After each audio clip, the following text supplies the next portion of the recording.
We had over 50,000 questions from your fans come in, and so let's just get started with them. I won't make you answer all of them, I promise. No worries. So the first question is from Lovesick. What do you like most about your job? I love I love being able to do what I love, which is obviously acting and singing. So waking up every day and being able to tour or do concerts or be on a set is what I love to do. And obviously my fans make it the best job in the whole world because I get to do it for them and because of them. And they obviously love you back because that's a lot of questions to pose. Thank you, guys. From Big Time Cell Fan, what song by another artist do you find inspirational? I really like Firework by Katy Perry. I think that's a very strong song with lyric content, and obviously the video that she put together was really sweet. I guess like inspirational, I guess different ones have inspiration for me. Like I love Count on Me by Bruno Mars. Just such a sweet song, and I think of my cousin when it comes to that song because it's like a friendship song. It's really sweet. Alexis Golden asks, you're about to be 19. What does that mean to you? Do you feel older? Do you act any older? No, I think it just gets scarier and scarier because you're turning another year older, older and older. But I don't really, I don't celebrate my birthday, so I actually will be on tour. I'll be doing a concert on my birthday, which I'm excited about because I get to spend it with my fans. No celebration, no cake, nothing? No, maybe a dinner with the friends. Dinner's good. So Logan asks, what was the best part about filming the movie Monte Carlo? The cast and the locations. We got to shoot in beautiful places like Monte Carlo and Paris and Budapest, and I could not have been luckier to spend that time with Katie and Leighton because they were just the best girls, and you can really see our chemistry on screen because we were experiencing all of these places for the first time on screen as well in real life, so it was really fun. It looks like a really fun movie. Yeah. Mill and Bess06 ask, what is something in life you can't live without? My phone, because I travel so much that I wouldn't know what to do if I couldn't have that, texting and calling people that I love, because that's everything to me. And tweeting. And tweeting and Facebook, all of it is on my phone for sure. Jazz18624 asks, as an actress, you've always played the lovely protagonist. Could you ever see yourself playing a villain? Well, I do in Monte Carlo, which is what I think is really fun about the movie, is because I do get to play the character that's nice and sweet and wants to be a good person. And then I also play Cordelia in the movie where she's just an evil British heiress and she's got attitude, and it's really fun. It was a great role for me to play because it was so different from the things that I've played before, and I think everybody will be surprised. And you get to play 2 roles in 1. I do. AJ Chick asks, if you could do a duet with any artist, dead or alive, who would it be and why? I would love to go see Ella Fitzgerald sing. That would be amazing. And I would like to do a duet with Bruno Mars. Erica Joyce asks, do you and Demi still talk?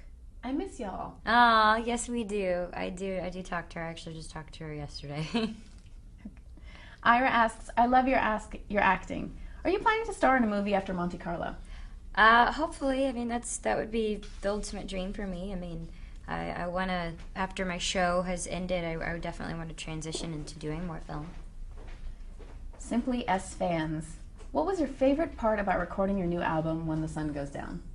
I think the music was really fun because this whole record is a lot different than both of the 2 that I've already put out. Like they're just the music is stronger, the lyrics are cheeky, and I get to be a little sassy in some of the songs, which is fun for me. And the album artwork was really fun. So everything was really creative with this album, and you can really see that there's a difference, which I like. Do you feel like this album lets you grow more as an artist? Yeah, absolutely. I think that this content is more appealing to other audiences.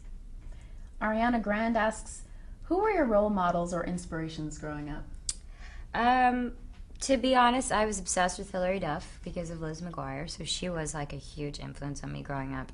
I loved Britney Spears. She was the first CD that I ever bought and the first concert I actually ever went to, so probably that generation. I was in the pop world a lot. I read somewhere that your name is after the singer Selena. Yeah, Selena Quintanilla. I was named after a Tejano singer. That's great. Mm-hmm. Koniara788 asks, I have a problem. I'm afraid of performing before an audience. How do you deal with it? That's a good question. It is a good question. I get awkward a lot. Sometimes I don't really know what to do on stage. Fortunate for me, I am able to do it in front of my fans, and I feel very safe with my fans. But at the same time, you have to learn to laugh at yourself. I was on stage one time and I forgot the lyrics to my song Naturally, which is one of my biggest songs. And I completely got the lyrics wrong in the first verse right when we started the song, when everybody was excited. So I stopped and I laughed and I was like, I'm sorry, y'all, we're going to have to do it again. And they all laughed with me. And then I feel like if you just allow yourself to be free, people are going to accept you more. They would much rather see you mess up than try to be perfect if you're not perfect. So I kind of feel like that's the lesson I've learned. That's good advice. Thanks. Some LA Love asks, how do you deal with fame and lack of privacy at your age? It's a weird lifestyle for sure. Obviously, when you have people that are interested and then you have like older guys like following you with cameras, it's really awkward. All of it is, but I try to stay as normal as possible. I just try to ignore it. I usually put my head down and just keep walking, but I don't get bothered as much, and I get to kind of have a good balance of both, I think. Is that something that's come along as you've become experienced, that you're more okay with it? I don't think I'll ever be okay with it, but I've had to accept it more. Understandable. Alex Russo asks, why did you decide to go with so many different styles on When the Sun Goes Down? Because I wanted to do something different. I feel like my first album was a picture of my face and a dress. My second album was a picture of my face and a pretty dress. And my mom and I guess came up with this amazing concept of doing tributes to different eras in music. So half the photos I don't even look like myself or would never wear the things that I put on in the album artwork. But that was just to kind of show a sense of diversity, I guess.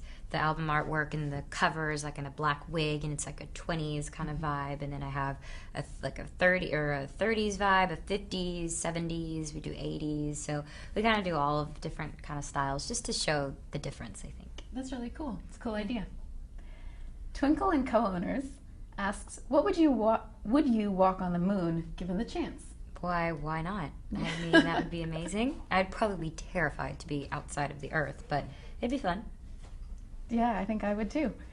Gomez Fanatic asks, what was the hardest decision you ever had to make?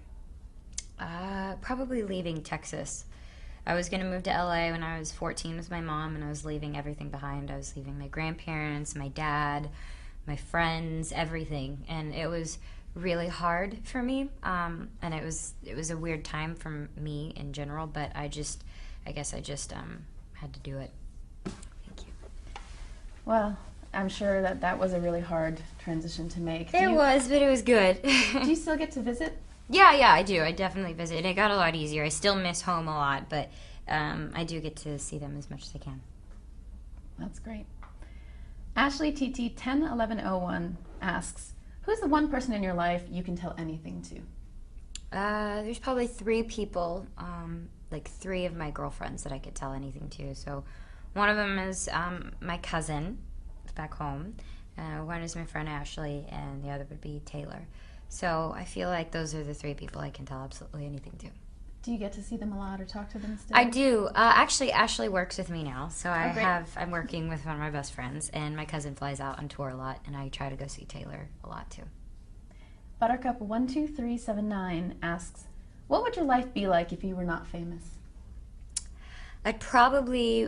I'd actually really want to go to culinary school. I'd love to learn how to bake and cook and have like my own little bakery back in Texas is probably what my huge dream would be. I mean, it's still one of my dreams, actually. It would be really cute to have that.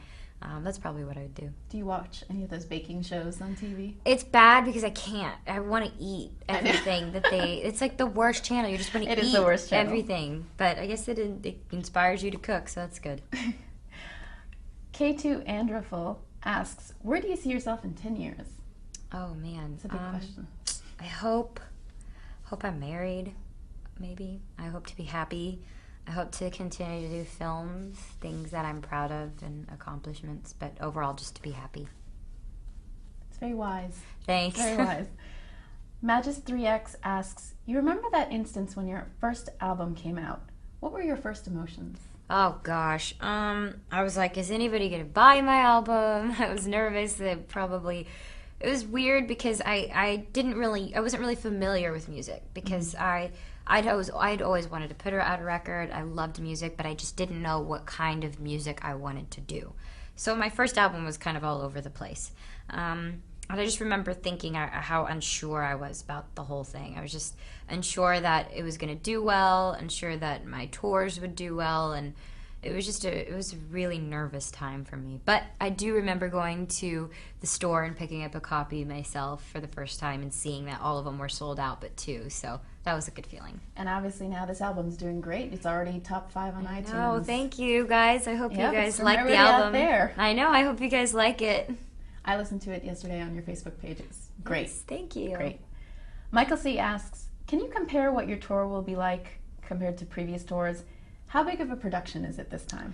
Well, if you've gone to any of my shows before, they're pretty basic. It's me in a sparkly dress just jumping up and down on singing my songs. So with this one, I was able to have a lot of creative control, which was fun. I am going to have a production. I'm going to have a stage. I'm going to have wardrobe changes. I'm going to have dancers. So I think my fans are going to be surprised to see me doing something completely different. Is there any song that you'd like to start with? We are coming up with a set list right now, so I am kind of contemplating on which one we're going to open with, but I am performing a lot from the new record, which I'm excited about. Love Selena G asks, what is one thing you regret? I don't regret anything, just because I feel like even if it was the worst feeling or the worst thing ever, it happened for a reason, and it obviously made me the person I am, so everything happens for a reason. Again, very wise, very wise. And the last question I have here is from Mrs. Bieber 097. Nice. Very nice. And she asks, when you have time off, what's your favorite thing to do? Sleep. I love to sleep and watch movies. Like, I could go to the movies all day and, like, eat pasta. Like, that's what my day off would be. Or something outside, like the beach. I like doing things that are very relaxing and does not require a lot of movement. And have you seen your movie? I have. I went to the screening of Monte Carlo, and I got to see it with a bunch of my fans, which was awesome because I got to hear them laugh and got to see them like get emotional. It was really sweet. Wow. Was it a little nerve-wracking to see? Yeah, because I was sitting here like, oh my gosh, I hope people laugh because I knew what was coming. So I was a little nervous the entire time, but it was great. And it turned out how you thought it would. It did, and I think better. I'm really proud of it. So I hope everybody goes out and watches it. Do you have any upcoming plans for movies or? As far as film, I mean, we're still in the whole boring development thing and figuring out what's next. I think right now we're just focusing on tour and getting that ready and set to go. So you're in New York today. Where are you off to next? I'll be doing more fun interviews. That's what I'll be doing. But this is the best because I get to obviously talk to my fans. Yeah, and they certainly wanted to talk to you. Yay. So thank you very much for coming by. I really appreciate it. And I know you're super busy. And everybody, go buy the album. It's out right now. Thank you guys so much for watching. Go see the movie. Thank you for sending in questions. You know how much I love you guys, and I really hope you enjoy the album and Monte Carlo. Love you guys. Thanks, everyone. See you next time.